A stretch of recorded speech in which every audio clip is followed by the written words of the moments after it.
Hello everybody and welcome back to On Point HQ, and in this video I'm going to talk about my my US Marines for Bolt Action. Now, why am I doing this? Now, next month, the reason I'm doing this is that the new campaign book from Warlord Games is out for Bolt Action, the Mariana and Palau Islands campaign, and I am tremendously excited by this because me and my regular gaming opponent fight about 90% of our Bolt Action games in the jungles of the Pacific. Well, not in the jungles of the Pacific, really in my living room, but you get the gist that we fight them as if we were in the jungles of the Pacific. So I thought what I'd do with this book coming out, it's going to generate hopefully a lot more interest in the Pacific theatre, and we'll see a lot more games of Bolt Action taking place there. So what I thought I'd do in this video would just be to run through some units in my Bolt Action Marines that I like, that I like to bring to the table whenever I play against my my gaming opponent. He 100% takes Imperial Japanese every single time. I take my Marines, and we have a rather good time fighting games of Bolt Action in that particular theatre. So I thought what I'd do is, people maybe unfamiliar with Marine units in Bolt Action. So hopefully this video will give you a very brief overview of some of the units available to you, but also give me a chance to get my Marines out, because I've not seen these for a good while. With everything that's been going on this year, Bolt Action gaming has been at a premium, so it's always good to get out a couple of your armies and have a bit of a look at them. Now, before I start, a bit of a disclaimer. I'm not a competitive player at all. When I play, the aim isn't to win, it's to have a good time. So what these aren't super duper all powerful, all stomping units that are going to guarantee you win every single game of Bolt Action you play. That's not going to happen. I don't think there's any army or any units out there that will do that for you. What these are just some of my favourite units that I try and cram into my armies as much as I can, and hopefully I'll give you a flavour of the Marines in Bolt Action. So what I'm going to do is just mesh with the camera so we can get a bit of a better look. So we're going to start off with the HQ unit. So this is my HQ unit here. Always take him as a first lieutenant, veteran where I can. I always run my Marines as veteran where I can, and I always try and keep it down to just the lieutenant and his assistant to benefit from that small team rule. I know I said I wasn't competitive, but you've got to get your modifiers where you can, haven't you? And I do this just by taking a two-man team from HQ. Like any HQ, he's going to be in the thick of things, giving orders, rallying troops, coordinating attacks, etc. But every army in Bolt Action is built around your HQ, and this is my particular HQ that I always take.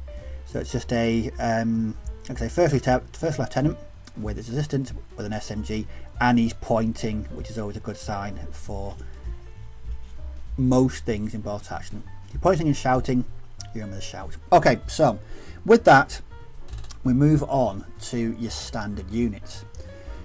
So this is sort of the type of unit I normally take. So what we've got here is a 12-man infantry section. Now the Marines can be kitted out in a number of different ways with different upgrades.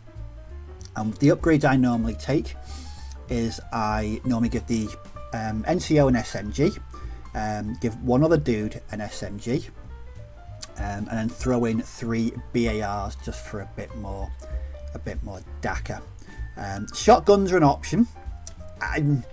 I'll take them if I just fancy a bit of variety. I'll take shotguns, but for the most part it's rifles, BARs and SMGs. Now the reason for this is that the American troops in Bolt Action benefit from the move and fire rule. Now ordinarily, if you move and fire, if you're not got an assault weapon, it's a -1 to hit. The Americans with small arms, so with rifles, SMGs and BARs, there's no modifier. So when you get these guys up close, there's going to be a lot of fire being directed at your opponent.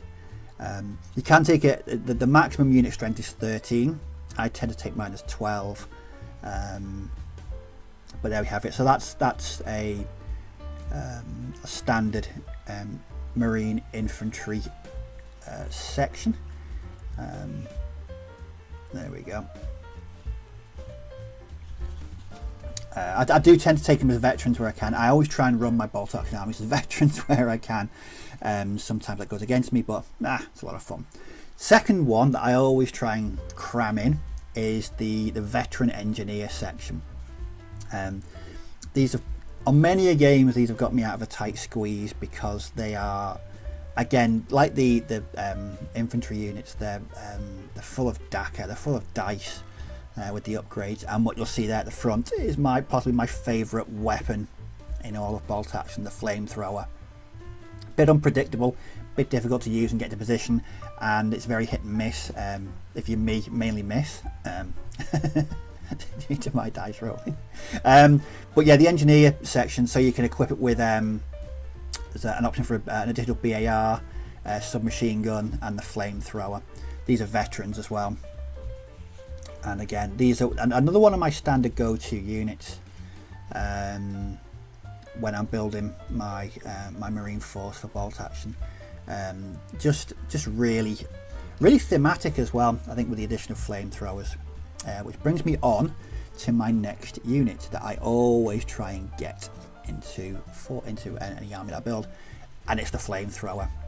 I will take as many of these as I can, because they fulfill two roles. One, they annihilate things if they hit, but two, it's the psychological warfare that my opponent does not like flamethrowers at all.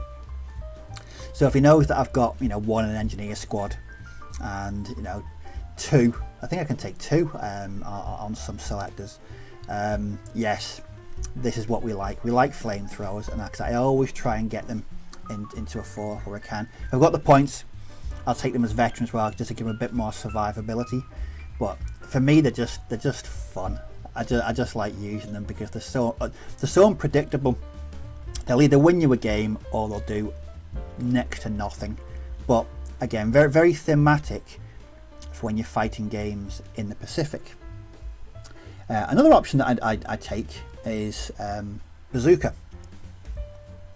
Again, it's more of a psychological thing. As I mainly fight Japanese, their armor, it's not the best, let's be honest. I think that's one thing that we can all agree on, is the armor isn't the greatest. So what you want is just a bit of a deterrent, and nothing so deterrent like one of these guys, the bazooka team. Again, just a unit I try and get into the force wherever I can. But it's a nice looking team, and again, it's good for the old psychological warfare. In case the bazooka doesn't do it, we have this, which is the 37mm anti-tank gun. It's not the most powerful anti-tank gun in Bolt Action, but it doesn't have to be. Not when you, like I say, I mainly come up against Japanese armor, so it's you just need something like this. Those things are held together with gaffer tape and hope. And I just like, to be fair, I just like this because I like the model. I'm very much inclined to do that. Whether it's good in game or not, I don't particularly care. But it's a nice model. Like I say, it's a light anti-tank gun. I think it's +4 penetration. So it's not the greatest, but against the armour that I normally come up against, it can normally do a job. Now the next one is something I don't normally take, but I sometimes do, and it's the humble medium machine gun. Now I've mentioned many times in videos that I don't really take medium machine guns in games of Bolt Action, but often with my Marines, because I'm going to be coming up against hordes of Japanese infantry, I want to be throwing out as many dice as I can.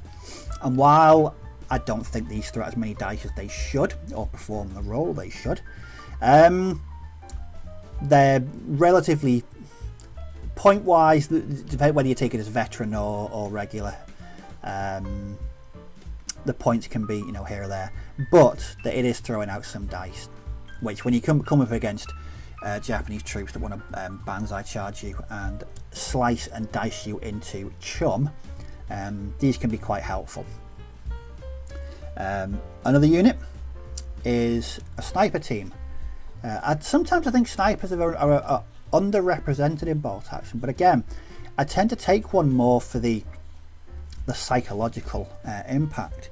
If your opponent knows that, you know, one shot and his HQ's gone, or, you know, another high value target is gone, it's points well spent. In fact, one memorable game for me is that this humble sniper team, it kept down virtually 1/3 of the table, and the amount of fire directed at him was really quite disproportionate to his actual damage output and his points cost. But again, they're good for that. If you can get your opponent to concentrate on them and not other units, they've done a job. But like I said, they can take out HQs and other high value targets. And again, another unit I try and get in. I mean, again, I think the underrepresented is medics. And again, I think medics, especially this one, are really thematic of the Pacific theatre of war. And you've got a good chance of saving a few men. I mean, a couple of men saved here or there could save you a flank, could save you an entire section. So if you've got the points available, I'd always recommend taking one, just because they look pretty cool as well. And the last one is a bit of one from left field, a bit of a shock troop option, and it's war dog teams. As soon as I saw it in the book, I was like, yes, I need to have these because they sound awesome. So I just cobbled these together from a couple of different kits, and I've got me some war dog teams. They're very vicious in close combat. I believe they get tough fighters. It's been a while since I've used my Marines, so yeah, still a little bit rusty on the rules, but yeah, I believe they get tough fighters. And yeah, I've used them in the past as shock troops. So later on in the game, when my opponents, his sections have taken a bit of a beating, they're not at full strength, send in the dogs, and they're likely to take the rest of the section down. But that is my US Marine war dog teams.